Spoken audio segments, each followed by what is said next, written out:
What if the reason Japanese babies rarely throw tantrums has nothing to do with being naturally calmer and everything to do with how they're raised from day one? While parents around the world often deal with public meltdowns, screaming fits, and emotional outbursts, Japanese children seem surprisingly composed. Of course, they still cry and get upset like every other child. They're human after all. But many experts believe Japanese culture creates an environment where tantrums happen less often and emotional control develops earlier. So what exactly are Japanese parents doing differently? The answer isn't strict discipline or harsh rules. In fact, it's almost the opposite.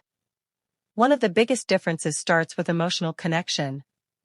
In Japan, many parents focus heavily on building a close bond during a child's earliest years.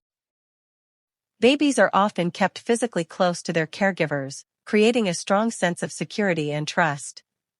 This approach is connected to a Japanese concept called ame, which describes the comfort of depending on the love and support of another person. Instead of pushing independence immediately, parents first make sure their children feel safe and emotionally connected. When kids feel secure, they tend to experience less frustration and anxiety, which naturally reduces the likelihood of intense tantrums. Another important factor is how Japanese parents respond when their children become upset.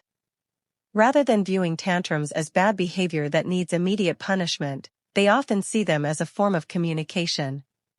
A young child may not have the words to explain hunger, exhaustion, disappointment, or confusion.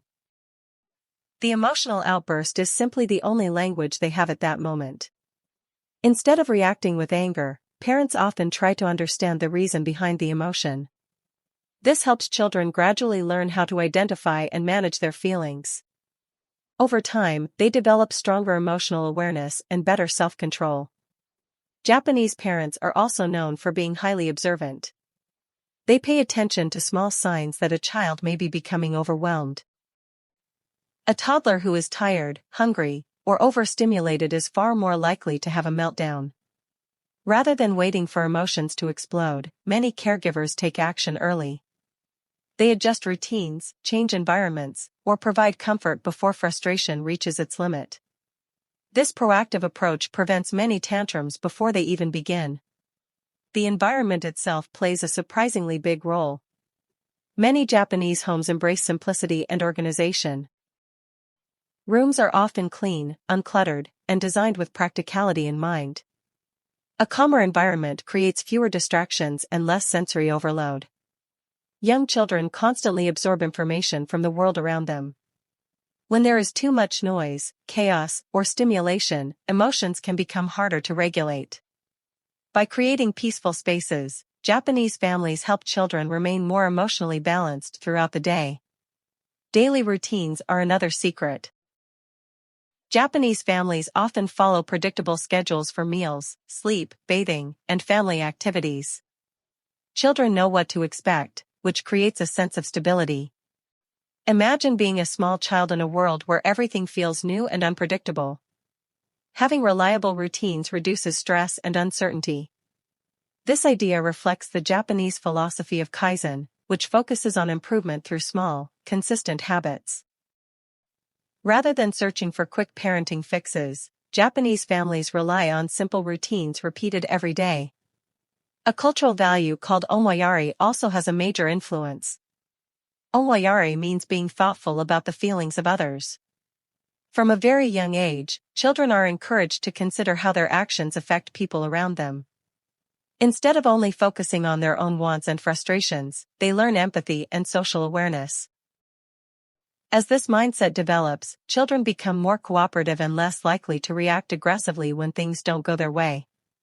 Discipline in Japan is also different from what many people imagine. The concept of shitsuke focuses on teaching good habits through practice and repetition rather than punishment. Children are encouraged to participate in daily responsibilities, clean up after themselves, and contribute to family life. These small responsibilities help them develop confidence and self-discipline. Because expectations are introduced gradually and consistently, children learn responsibility without feeling constantly controlled. Another fascinating aspect is the level of trust many Japanese parents place in their children. Even at a young age, kids are often encouraged to do simple tasks independently. This trust helps children feel capable and valued. When children believe they can handle challenges, they are less likely to become overwhelmed by frustration. Confidence becomes a powerful tool for emotional regulation. Of course, Japanese children are not perfect. They still experience anger, sadness, and disappointment. The difference is not the absence of emotion but the way those emotions are guided. Through strong emotional bonds, predictable routines, empathy, responsibility, and supportive communities, children gradually learn how to manage their feelings in healthy ways. The real lesson here isn't about copying every Japanese parenting habit. It's about understanding a simple truth. Children thrive when they feel secure, understood, and respected. When parents focus on connection before correction, empathy before punishment, and guidance before control, emotional resilience grows naturally. And maybe that's the true secret behind why Japanese babies almost never throw tantrums. It's not because they're born different. It's because they're raised in an environment that teaches emotional balance from the very beginning.